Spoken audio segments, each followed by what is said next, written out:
Perkenalkan, saya Roni Marudut Situmorang, CPNS, dosen asisten ahli di Politeknik Energi dan Pertambangan Bandung, Kementerian ESDM tahun 2024.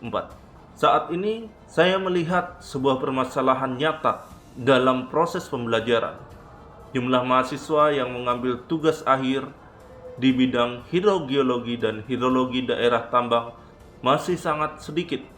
Bahkan pada tugas akhir yang selesai pada tahun 2025 tidak terdapat tugas akhir yang terkait dengan hidrologi daerah tambang. Mayoritas lebih memilih topik geoteknik dan geologi eksplorasi serta yang lainnya.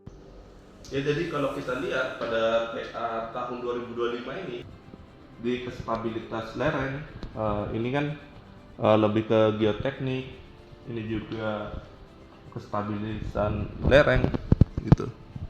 Nah, dan kebanyakan juga eksplorasi gitu. Bahkan saat saya cek, memang kemarin-kemarin tuh belum ada gitu. Yang tahun ini tuh tidak ada sama sekali ngambil di hidrologi daerah tambang, tidak ada membahas air sama sekali. Semua eksplorasi, geoteknik dan lain sebagainya. Nah, jadi memang harus ditingkatkan nih mahasiswa untuk menulis di bidang air. Padahal air di tambang itu sangat penting karena bisa mengganggu aktivitas dari tambang itu sendiri. Setelah saya selidiki, salah satu penyebabnya adalah rancangan rencana pembelajaran semester hidrologi daerah tambang yang masih terlalu umum, bahkan masih bercampur dengan materi teknologi pertambangan. Hal ini membuat mahasiswa tidak melihat fokus yang jelas dan kurang tertarik mendalami kompetensi yang sebenarnya sangat dibutuhkan seorang field geologis di lapangan. Akibatnya, lulusan menjadi kurang siap menghadapi pekerjaan teknis yang berkaitan dengan hidrologi tambang. Mari kita rubah dengan menyusun modul yang lebih spesifik dan aplikatif. Modul ini akan memuat standar operasional prosedur pengambilan data aquifer melalui slug test, pumping test, dan packer test. Dengan adanya panduan praktis tersebut, mahasiswa tidak hanya memahami teori, tetapi juga mampu melakukan pengukuran secara langsung di lapangan. Selanjutnya, data yang diperoleh akan dianalisis menggunakan aplikasi aquifer test, serta mahasiswa akan diperkenalkan pada pemodelan dengan visual mode flow.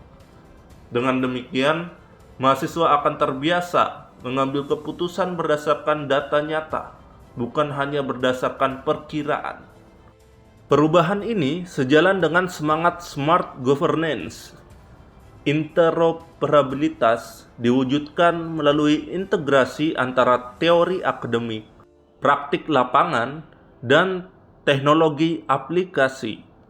Keamanan cyber terjaga karena data hasil pengujian akan dikelola secara digital dengan perlindungan yang memadai.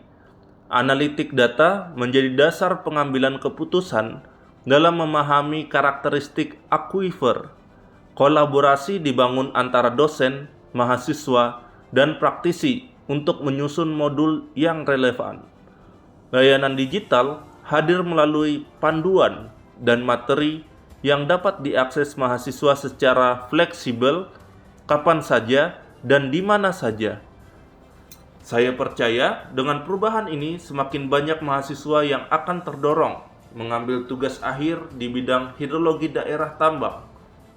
Mereka akan menjadi lulusan yang kompeten, siap menghadapi tantangan industri, dan mampu berkontribusi dalam pengelolaan sumber daya air tambang secara berkelanjutan. Mari kita berubah demi menghadirkan pembelajaran yang lebih fokus, relevan, dan sejalan dengan kebutuhan nyata di lapangan. Terima kasih.